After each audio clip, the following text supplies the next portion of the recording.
Hello and welcome all to the channel. This is Sunny, and today's topic is why I selected Series 3 to buy over Series 5 Apple Watch. Of course, we're talking about. Today is December the 1st, 2019, to give you a little bit of context on how things stand as of when.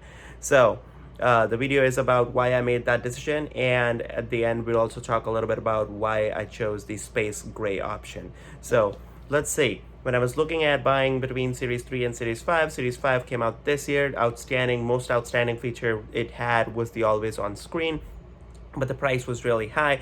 Even in Best Friday discounts, there was no discount from Apple on the Series 5. Whereas the Series 3 was bumped down or pushed down to $199 for 38 mm. I'm looking at 42 mm, so $229, but it also had a $25 discount in a gift coupon. So that was this Black Friday. It's still on. I think today's the last day. But so it was a really good deal compared to Series 5, unless the Series 3 and Series 5 were so different apart that it was not comparable anymore, and I would have to go to a Series 5 because that's all I needed. But then when I started studying into it, looking into it, and referring to other YouTube people and with blogs and reviews and etc., I found out there's not a lot of difference. So, first of all, it has the same battery life. So Series 5 has the always on battery, always on display, but then to make up for it, they have made up for it in the battery life. But at the end of the day, they both have the similar promised battery life. Second, a whole bunch of components and sensors are the same. Series 5 has come somewhat farther away from 4, farther away from 3, but the components and sensor are still pretty much the same. I'll read out a list. Heart sensor, both have it. Series 3 and Series 5. GPS, both have it. NFC chip, both have it. Altimeter, both have it. Sos Capability, both have it. LTE, both have it. Wi-Fi, both have it. LTE, both have it. Water resistance up to the 50 meter, exactly the same capability, both have it. Display and brightness is also the same. Yes, it is the same. The difference is the screen size, and that is a big difference because Series 3 has a square display. Well, not what I mean is, I'll show you. So here's the watch. I'll show you in a bit. But it has a square display, whereas Series 4 has a rounded display, and Series 5 has even better screen to edge ratio in going till the ends. So that is a difference. But although, if this is a watch face I'm using, right, or most watch faces are not square, they're circular. And what happens is the edges are usually black. So for example, this watch face, the classic watch face, right? The edges here are black. The other standard watch face, the edges, there's nothing on the edges. The edges are black. So if you have a square display, this one, also, same thing. The edges, there's nothing on the edges. Or the Mickey one, or you could go on and on. Most of the watch faces, the edges are black. What does that mean?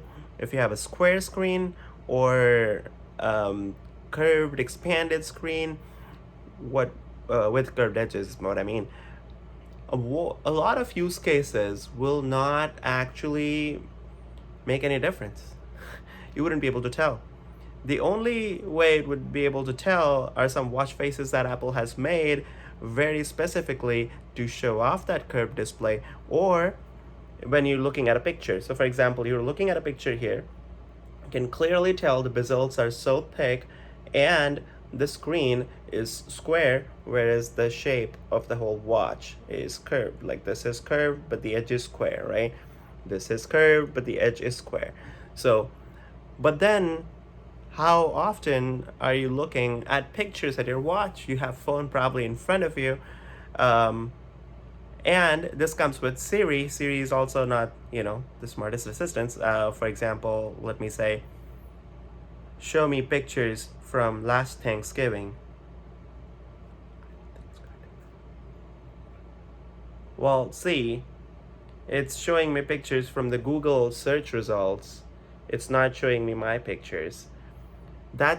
So this is what I clicked and opened up, and it's not my pictures, it's results from the web. So this is where, if it was a Google Assistant led watch, hopefully Google did a better job at this, then we would have a smarter search, in which case I would be like, okay, I don't want to reach out to my phone anymore if I need to look at some pictures and some relevance. But that's not the case. You don't really use that watch for that. So you don't really look at a lot of pictures necessarily, or videos. I don't hope so. I mean, I don't think so you would. So that doesn't really matter. So I spent some time going over the exact reason why I think it doesn't really matter that much. Okay. So it doesn't matter except when you're looking at photos or apps which have full screen backlit display. Now, same OS, watchOS 6 runs on Series 3 and Series 5, and because Apple itself is selling Series 3 now, I believe it would continue to support it. Now, what is new? Not everything is the same. Some things are new, including the display that we talked about in detail. Ecg Sensor is new. If that matters to you, go ahead, Series 5. But it didn't quite matter to me that much. Part of it is good that I didn't, it's not critical to me right now. It does have the always on display, so if you need that, absolutely, then you would need that. But then I'm okay with having, 8 on 10 success rate whenever I look at it, although I was really asking for always on display. So it is something really good, but then if it comes with the same battery life at a higher price, then maybe not. So that was the whole thing. Performance and battery are the same in summary. That made me decide why go with something else if the price is so low. So performance, battery are the same at a very steep price, very cheap as in comparatively to Apple Series Watch Series 5 price. So didn't make a lot of sense. Series 3 looks really good. Now, when I went to buy another, okay, so I don't know if I showed you properly. So that's the, some watch faces that Apple has. The watch face customization is really good. Again, I'll do a review probably later in a different one, so it's not about, the video is not about that, but it's pretty good. I'm pretty satisfied with it so far in in a couple days.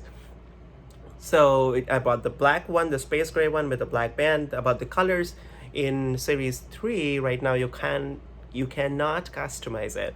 So if you buy the space gray, it comes with the black band. If you buy the silver, it comes with the white band. So that is something you cannot change. So then I was confused a lot between the silver or the space gray. I liked the white a lot because it's Apple signature white.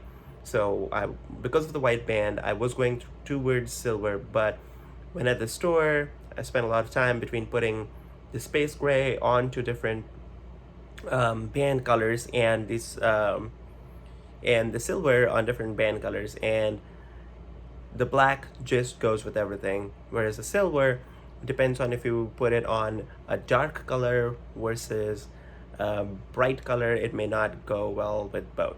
So for example, silver on red still looked good, right? It was contrasting, but then silver on yellow looked pretty odd. Again, I don't know how much yellow I'm gonna wear, not a good indication, but then it wasn't that good. Versus black just goes with everything. But more than that is that when I stopped looking at how they looked with the bands, when I started looking how the watch looks and functions, it made a lot of difference in that when you look at the space gray option, you're actually looking at the appearance of bezels reduces, because when you look at the silver, you're looking at 3 colors. You're looking at, for example, a yellow band, a silver color, a black screen color like the bezel, and then the screen. So you're always looking at 4 colors, 1, 2, 3, and 4, which makes your watch look smaller. Versus here, all you're looking at is this space gray blends so well with this black that it just looks one color. So it would be yellow, black, and the screen. So it makes your screen look bigger. That's my opinion. So that's why I chose Apple Watch Series 3 Space Gray over Series 5. If you have any questions, let me know in the comments. Hope this was helpful and helps you make a decision if you're looking at it right now. Save money for next time and get a better watch when it gets cheaper next time. Hope you had fun and got some questions answered.